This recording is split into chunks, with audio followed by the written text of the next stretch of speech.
Welcome to Seeing This. I'm Mike Ornelas, and today I'm very excited to be joined by writer director Kent Donguines. His documentary, Treasure of the Rice Terraces, which has its premiere at the Vancouver International Film Festival, follows Kent and his journey to the Philippines as he attempts to reconnect to his culture through discovering the traditional tattooing techniques that live on through the 106-year-old tattoo artist Maria Apowengad. Welcome to the show, Kent. Thank you so much for having me, Mike. Happy to be here. Congratulations on the film. Though I'm not Filipino, I related to a lot of this movie as a hmm Mexican American. We share colonizers, Yes, and of course. also feel somewhat of a disconnect to my culture. I'm curious, when you first thought of this, from what I understand, it was in 2016 while you were hmm in film school. Was there a specific event or something that really triggered this idea to start this journey? I think it was well, one, being in film school, you really find yourself in a position where you have to constantly brainstorm ideas of what you want to make or um like what you want to make in school and what you want to make after school. And I think, part of me was already interested in tackling things and subject matter that I haven't really gotten into. When I was in the Philippines, I knew that I was gonna be working on something Filipino after film school, no matter what. I just didn't know what it was. And I think, what made this journey really impactful was getting that dream for 2 weeks straight, and I didn't even know who she was at that time. Oh, wow. And I had like a reoccurring dream for 2 weeks that it's not even uh, not even a fully realized figure in my dream at that time. It was all I remember was it's a silhouette of an old woman, in her tiny window in the Philippines, backlit, and all I can think of is the Rice Terraces and that she lives in the Rice Terraces, and I kept seeing the imagery of the Rice Terraces at that time, which then led me to, then understanding that that dream was somewhere set in the Philippines because Philippines used to have, the Banawe Rice Terraces is one of the seven wonders of the world back then. And that's how I kind of was able to connect the world where Apa Wangod is and who she is. The more I researched and I really got to know her story. And it wasn't really until 2019 when I made another documentary about tattoos, um, that I did more deep diving into her story. Because originally the project I developed was technically a comparative documentary of three different tattoo cultures, Mm. like New Zealand, Canada, and the Philippines. And when we made the Canadian part of it in 2019, then that's when I saw my other producer, and the director getting tattoo gifts from indigenous tattoo artists here in Canada. And one of the thoughts that came to mind was, I kind of want that. Sure. But it wasn't, and as a permanent resident, I wasn't also sure if that was appropriate, and I took a step back on that original idea and did more research, found out a lot of things about Apawang Od, and her community, and also, like started challenging the idea, given that Philippines as a country is so conservative and didn't really like tattoos, Mm. at least in my perspective growing up there. You mentioned growing up in the Philippines, and now you're a first generation Filipino Canadian living in Yeah. Canada.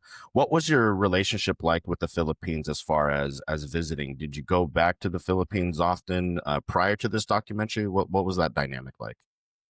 You know what? I thank God for this project that I was able to go home as much as I can to the Mm. Philippines. Before this project, it took, I believe, 5 or 6 years since yeah, 5 to 6 years before I really got the chance to come home. And I Yeah, think it's just the, the pressures of, uh, I guess the financial constraints of course. and also the ability to take time off from work. But, through this project, I was able to almost go home every year or every other year to the Philippines. So I got the chance to, catch up with family. But at the same time, we actually tested the itinerary for this film 3 times. Oh, wow. Yeah, so like other than, doing our research and reaching out to the community, we wanted to make sure that however, whatever the itinerary was, it was gonna work. It's not gonna tire us as much. We have a lot of room for pickups and any form of adjustments. And also there's room for immersion for us, which was Right. very, very important. In the documentary, you talk about the diversity of cultures among Filipinos, from Spanish, Japanese, and even Western cultures. Um, Yet, in my own travels to the Philippines, one of the constants was the hospitality of the Hmm. Filipino people, and you highlight that very beautifully in the Yes. documentary.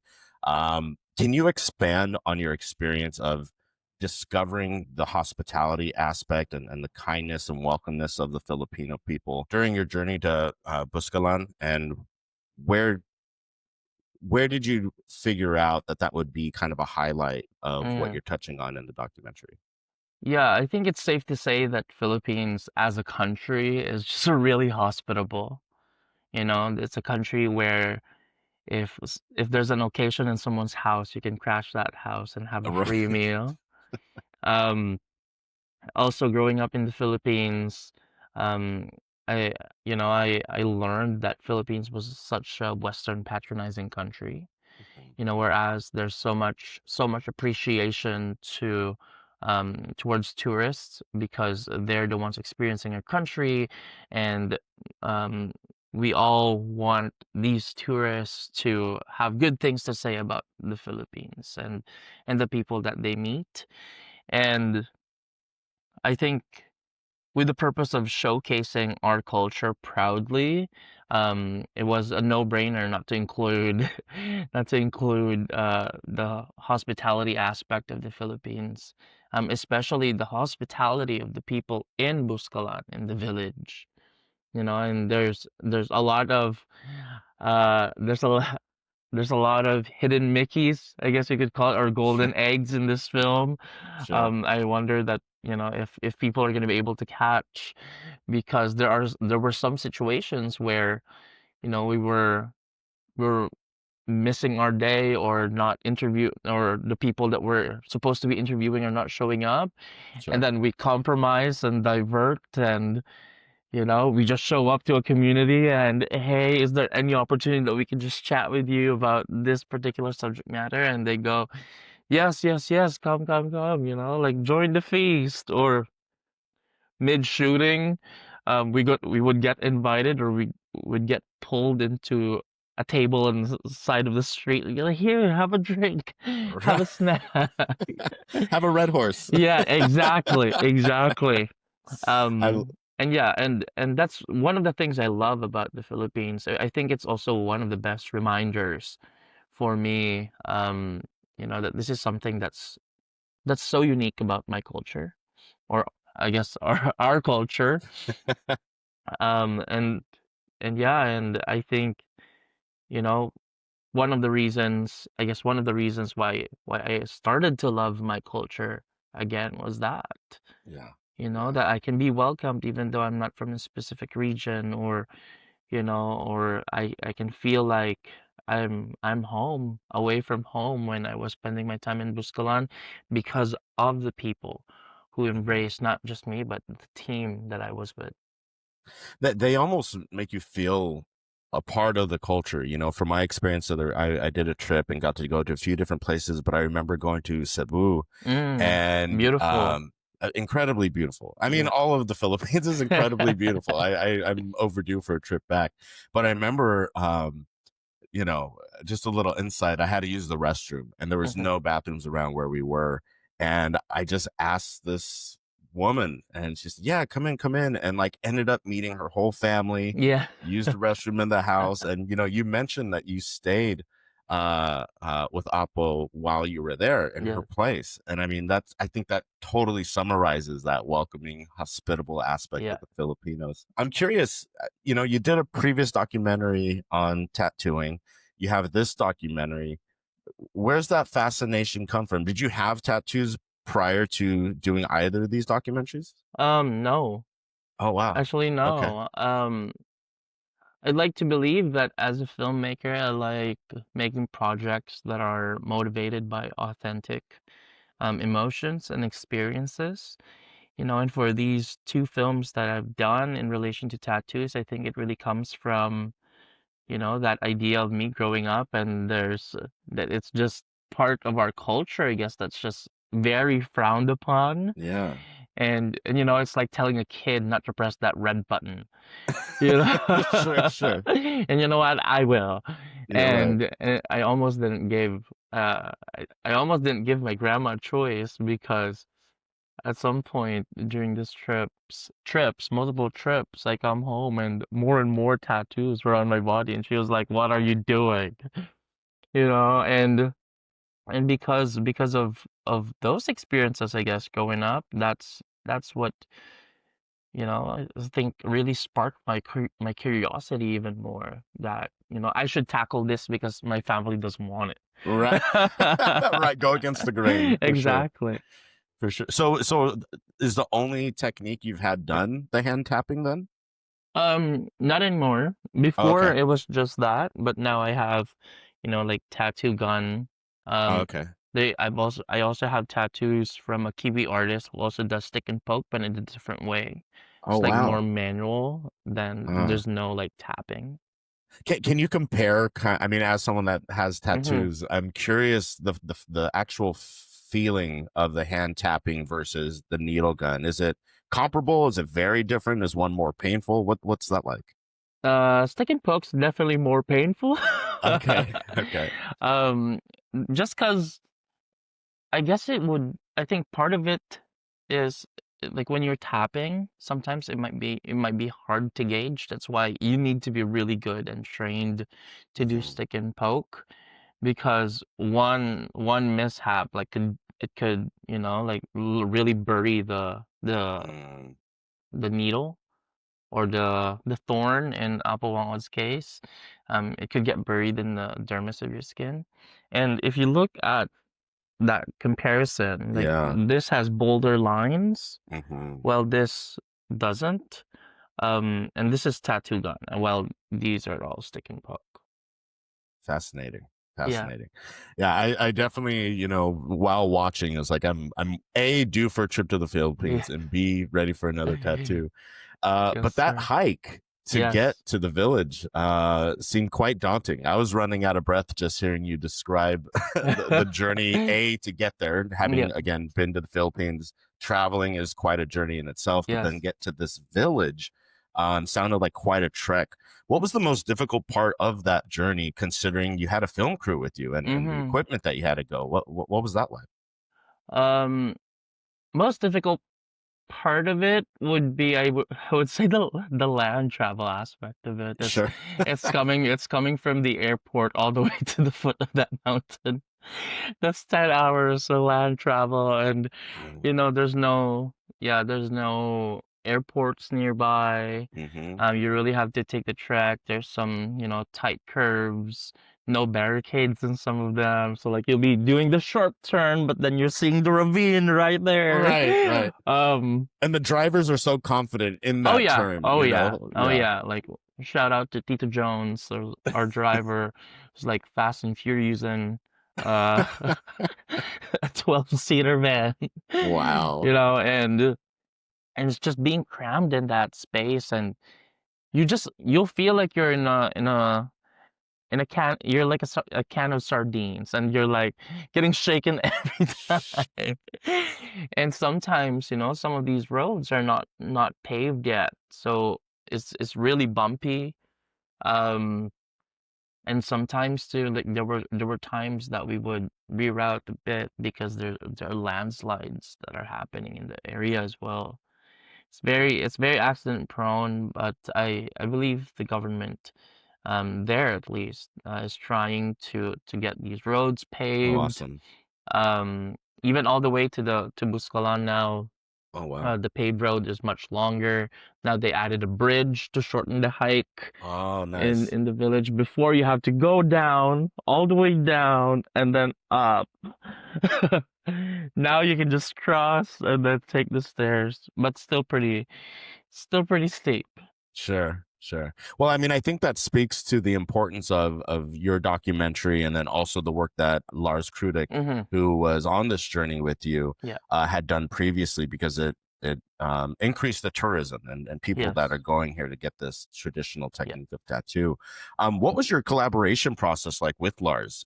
He acts as a bit of a guide in your film, and an expert on uh, the tattooing history of the culture. What was your guys' dynamic like? Mm-hmm. Let's just say our team loves to call Lars our favorite tattoo anthropologist. Sure.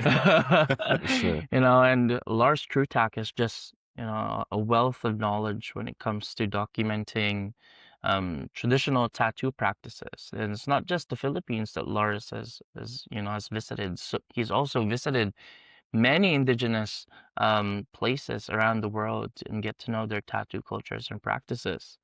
Having Lars in the film meant a lot. One, the knowledge that he has about tattoos. Two, the relationship that he has with the village. Right. He's the one who brought Buscalan into the limelight on his show in 2007, Tattoo Hunter. And like being able to come back there with him added like a trust value on our team as well. And Lars honestly opened all of our minds to the depth of tattoos. Like Lars himself is a walking museum. Sure. A great resource to Yeah, have. great resource, like I'm so fascinated by all of his tattoos on his body, Hmm. like how all of these artists like would add to his tattoos and still for some reason like make it so, poignant and consistent, and it comes together so beautifully. And it really meant a lot for us for Lars to be able to join us, because I think if without Lars, maybe it would have been maybe it would have been a totally different film. Um, Probably we wouldn't have been um, you know, properly acquainted and got even closer to the community, because Hmm. Lars is like a celebrity in the village. You can tell. Yeah, like You he can walks tell. around, everybody knows Lars. Yeah. And I can only hope that we have the same impact for the village, me Yeah. and my team. And I'm just really grateful that Lars took a chance on this project and really saw the intention behind it and the heart Hmm. behind it. And just knowing that this was not going to be a film that was going to exploit a culture and a place Right. that he loves the most. Right. And with those themes, of keeping the tradition and culture alive, it's pivotal in the Yeah. documentary. I'm curious, for people like us, who maybe feel somewhat of a disconnect to their original culture, what are things that we can do as first or second generation immigrants that can keep their homeland culture alive? Mm-hmm. Aside from making a film, or things of this nature, what did you kind of take away as important aspects that everyone can do Mm-hmm. to keep these cultures alive? Yeah, I think first and foremost, learn your language. That was one of the things that I noticed when I moved to Canada. When I get interviewed by Filipino platforms and outlets, and they ask me to speak in Tagalog, I can barely do it. Mm, So I took that as a sign, that I need to be talking to my Filipino friends in Tagalog when we're all together, so that we can all still practice it. Um, Second, it's never too late really to go back home and visit and get to know your culture. Sometimes we find ourselves in situations where we go and say, I'm too old for that, or Sure. I don't need to do that, or my family is not there anymore. Hmm. But what's in it for you, because one of the things I learned is that the more you learn about your own culture, the more confident you become. The more confident you become, the less stress and anxiety when it comes to your own identity you'll experience. There's no identity crisis because you can talk about your culture so confidently, Sure. even if it's just a portion of it. In my case, I'm just saying that it's a portion of it because there's 7,107 islands in the Philippines. Depending on the tide, right? Yeah, depending on the tide, low tide, high tide, that's 107. But that also means that there's there's 7,000 different cultures in this country. And and I'm really glad that I got to experience all of it, most of it, because our itinerary called for experience in the mountain and then the ocean and then the city and the ocean and all that. Right.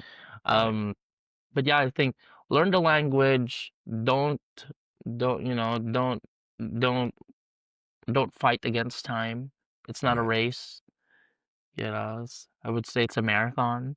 Absolutely. And you'll always find time. Work is work, but learn work-life balance, and when you're in the life aspect of life, then get to know what life truly is for you culturally.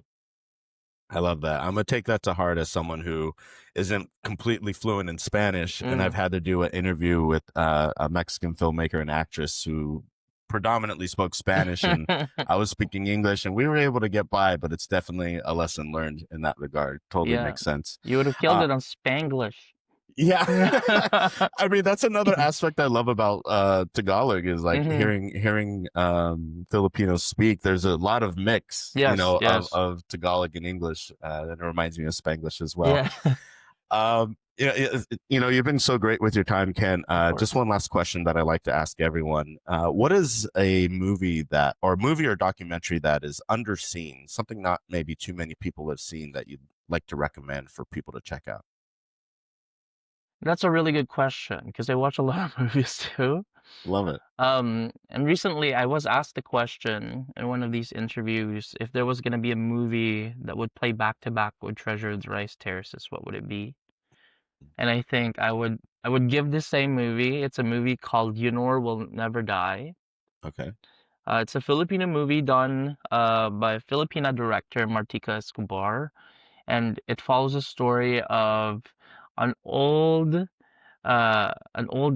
screenplay writer who whose head got hit by a TV, Oh wow.